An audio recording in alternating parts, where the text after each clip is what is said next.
बिहार के भोजपुर में गरजे सीएम योगी, विरोधियों पर जमकर साधा निशाना। कहा, जो राम और राष्ट्र का विरोधी वो हमारे किसी काम का नहीं, जो राम का नहीं वो किसी काम का नहीं।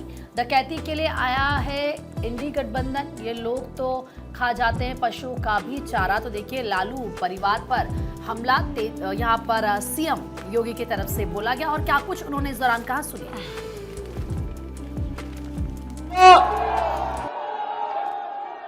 मैं परसों रघुनाथपुर में आया था और रघुनाथपुर में मैं इसलिए आया था क्योंकि एक खानदानी माफिया वहां पर फिर से कब्जा करना चाहता है।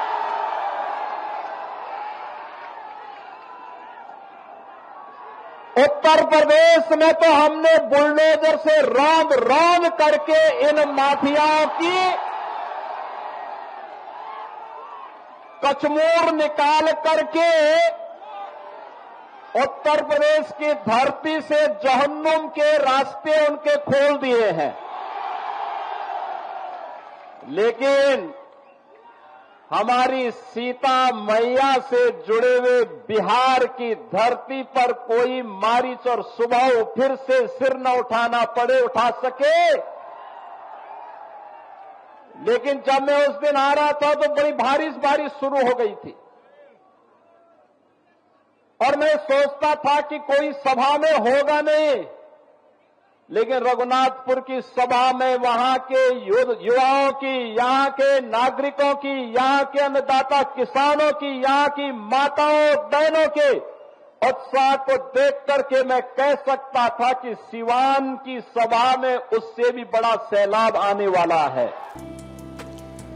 तो वहीं सिवान में सीएम योगी ने कहा, आरजेडी के समय बिहार में अराजकता थी, दोबारा से नहीं वापस आने देना है, ये सीएम योगी की तरफ से सिवान में कहा गया। तो देखिए, back to back CM Yogi Adityanath Bihar के अलग अलग जिलों में प्रचार प्रसार कर रहे हैं और सिवान में क्या कुछ कहा है सीएम योगी ने, सुनिए।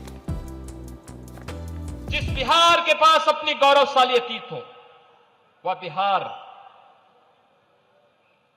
क्यों अपनी पहचान के लिए मोहताज हुआ था? 2005 के पहले क्या स्थिति थी बिहार के अंदर? क्या स्थिति थी बहनों और भाइयों? हर बिहार का नौजवान 2005 के पहले अपनी पहचान के लिए मोहताज हो चुका था। किसान पलायन कर रहा था, नौजवान बेरोजगार था, व्यापारी का सरेआम हत्या होती थी। बहनों और भाइयों, बिहार की इस स्थिति को देख करके हम लोगों को भी लगता था कि अगर बिहार ऐसे ही रहा तो फिर कैसे काम चलेगा, क्या होगा भारत का? बहनों और भाइयों, आज सुखद अनुभूति होती है जब बिहार अपने गौरव पर फिर से पुनर्स्थापना करने के लिए उतावला दिखाई देता है, संघर्ष करते हुए आगे बढ़ता है। नीतीश बाबू के नेतृत्व में पिछले 20 वर्ष में बिहार ने सुशासन की जो नींव सुदृढ़ की है,